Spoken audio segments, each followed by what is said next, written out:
The afternoon sun beat down on the train platform in Redemption, a dusty frontier town where nothing much ever happened. That was about to change. When the eastbound train pulled in with a screech of metal and a cloud of steam, nobody expected to see what stumbled out of the last car. A woman in a wedding dress, once white but now torn and stained with mud, practically fell onto the wooden platform. Her hair hung loose around her face, and her eyes darted around like a hunted animal. She took 3 shaky steps before her knees buckled. She collapsed right there on the platform, her dress spreading around her like broken wings. People stared, some whispered, but nobody moved to help her. Nobody except one quiet cowboy who had been loading supplies onto his wagon.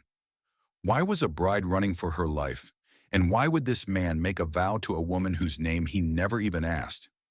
The cowboy's name was Silas Kane. He wasn't the type to get involved in other people's business. Most folks in Redemption knew him as the man who kept to himself on a small ranch outside town. He had come here 5 years ago after losing his family to fever back in Missouri. The loss had made him quiet, but it hadn't made him cruel. When he saw that woman fall, something in him couldn't just walk away. Silas dropped the sack of grain he was carrying and walked over to where she lay. The crowd parted to let him through. Up close, he could see she was younger than he first thought, maybe 25. Her face was pale as fresh milk, and her breathing came in short gasps. Without saying a word, Silas bent down and lifted her into his arms. She weighed almost nothing. He could feel her trembling, even though she was unconscious. The doctor's office was just 2 streets over. Old Doc Henderson had been treating folks in Redemption for 30 years. He took one look at the woman in Silas's arms and pointed to the examination room. While the doctor worked, Silas waited in the front room. The station master, a nervous man named Pete, had followed them over. Pete told Silas that the woman had bought a ticket with what looked like the last of her money. She had seemed scared, kept looking over her shoulder, said she came from some big city back east, maybe Philadelphia or Boston. Pete thought she might be running from someone powerful, someone with money. The wedding dress told its own story. When the woman finally woke up, the sun was setting. She opened her eyes and immediately tried to sit up, panic written all over her face. Doc Henderson gently pushed her back down, telling her she was safe.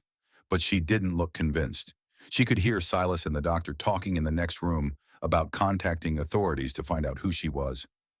This sent her into a real panic. She called out for them to stop, her voice cracking with fear. When they came in, she was sitting up, clutching the blanket to her chest. Tears ran down her cheeks as she begged them not to report her. She explained that the man she was running from was rich and powerful. He would find her. As a single woman, she had no legal rights. He would simply claim her and drag her back. The law would be on his side. Silas listened to her story without interrupting.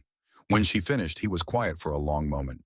Then he said something that shocked everyone in the room, including himself. A married woman has a different name and different legal standing. If she was married, her former fiancé would have no claim on her. He offered to marry her right then and there, not for love or romance, but to give her his name as protection. The woman stared at him like he had grown a second head. But as she thought about it, she saw the logic in his words. More than that, she saw the honor in his offer. This stranger was willing to bind himself to her just to keep her safe. She agreed. Within an hour, the local preacher was standing in that doctor's office. The ceremony was simple and quick. No flowers, no music, no guests except Dr. Henderson as witness. The bride still wore her torn dress from her first attempted wedding. The groom wore his dusty ranch clothes. When asked for her name, she hesitated, then whispered something the preacher could barely hear. Just like that, she became Mrs. Kane, a complete stranger with a new name and a new life. Silas took her to his ranch that night. It wasn't much to look at. A small wooden house with 2 rooms, a barn that needed paint, and a chicken coop that had seen better days. He showed her around quickly, then grabbed a blanket and headed for the barn. She stopped him, confused. He explained that she could have the bedroom. He would sleep in the barn until they figured things out. This was a marriage of protection, nothing more. She nodded, understanding and grateful for his respect. The first weeks were strange for both of them. They moved around each other like 2 cats sharing the same territory. She didn't even tell him her real name, and he didn't ask. He just called her Mrs. Kane when he needed to address her, which wasn't often. Silas was a man of few words on his best day. Now, sharing his space with a stranger, he seemed to have even fewer. But slowly, without meaning to, they began to build something together. She started by cleaning the house. It hadn't seen a woman's touch in years. She scrubbed the floors, washed the windows, and even sewed new curtains from an old tablecloth she found. When Silas came in from working the ranch, he would find a hot meal waiting. Nothing fancy, just simple food cooked well. He never said much about it, but she could see the appreciation in his eyes. In return, he taught her things: how to gather eggs without getting pecked, how to mend a fence, how to tell when a storm was coming by the way the cattle acted. She was a quick learner, eager to be useful. One morning, about 3 weeks after their strange wedding, she found him struggling to fix the barn door. Without being asked, she held the boards while he hammered.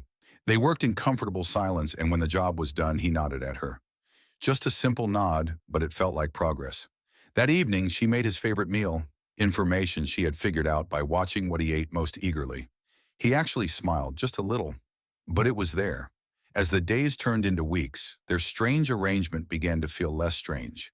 She learned that he woke before dawn every day to tend the animals. He learned that she hummed while she cooked, always the same melody. She discovered that he carved small wooden figures in the evening, his large hands surprisingly gentle with the tiny details. He noticed that she stood at the window every sunset, looking east with a mixture of fear and sadness. 2 months had passed when the past finally caught up with them. She was hanging laundry when she saw the dust cloud on the road. 3 riders moving fast. Her hands froze on the wet sheet. She knew who it was before she could even see their faces. Silas was in the barn. She ran to him, her face white with fear. He took one look at her and understood. He told her to go inside and lock the door. Then he walked out to meet the riders, calm as a summer morning. The man in front was exactly what Silas had expected. Expensive clothes, soft hands, and a sneer that probably came standard with his type. This was Julian Whitmore, the man she had fled. He didn't waste time with pleasantries. He demanded his property back, said the woman belonged to him, said their engagement was binding, and this joke of a marriage meant nothing. He tried to push past Silas to get to the house. Silas didn't move fast, but he moved with purpose. He stepped directly in Julian's path, his hand resting easy on his hip, near but not on his gun. He told Julian that this was his land and that was his wife in that house.